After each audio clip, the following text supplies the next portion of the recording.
আদালত যেটা বলেছেন যে অপরাধী বা সাজাপ্রাপ্ত আসামি শেখ হাসিনা এবং আসাদুজ্জামান খান কামালের যত সম্পদ বাংলাদেশে আছে সকল সম্পদকে বাজেয়াপ্ত করে রাষ্ট্রের অনুকূলে ন্যস্ত করা হবে এবং সেখান থেকে রাষ্ট্র সকল শহীদ পরিবারকে যথোপযুক্ত ক্ষতিপূরণ প্রদান করবেন, সকল আহত পরিবারকে যথোপযুক্ত ক্ষতিপূরণ প্রদান করবেন।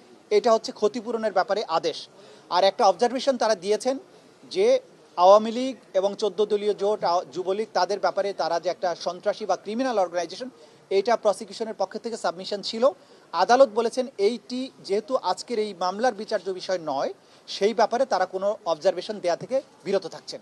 অর্থাৎ তাদের ব্যাপারে প্রসিকিউশনের যে আলাদা তদন্ত চলমান আছে দল হিসেবে একটা সংগঠনের ব্যাপারে যে তারা সত্যিকার অর্থে অপরাধী সংগঠন কিনা, সেটি একটি আলাদা মামলায় বিচার্য বিষয় হতে পারে।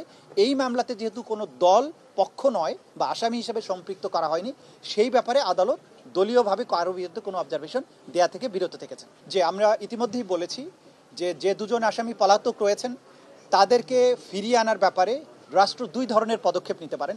একটি হচ্ছে ভারতের সাথে সম্পাদিত 2013 সালের যে অপরাধীর বহিঃসমর্পণ চুক্তি, অর্থাৎ এক্সট্রাডিশন ট্রিটি 2013, সেই চুক্তি অনুযায়ী আমাদের এখানে যেহেতু মানবতা বিরোধী অপরাধের দায়ে তারা সাজাপ্রাপ্ত হয়েছেন, তাদেরকে বাংলাদেশ ভারত সরকারের কাছে ফেরত চাইবে এবং ভারত সরকার যদি আইনের শাসন ন্যায় বিচারের প্রতি শ্রদ্ধাশীল হয় তারা সেই আসামিদেরকে ফেরত প্রদান করবেন এবং তাদেরকে বাংলাদেশে ফেরত আনার মাধ্যমে তাদের উপরে যে সাজা দেওয়া হয়েছে সেটা কার্যকর করা যাবে।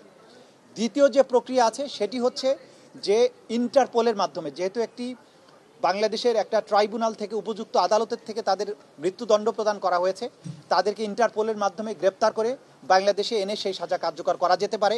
এই ব্যাপারে বাংলাদেশের স্বরাষ্ট্র মন্ত্রণালয়, পররাষ্ট্র মন্ত্রণালয় সম্মিলিতভাবে প্রয়োজনীয় ব্যবস্থা গ্রহণ করবেন।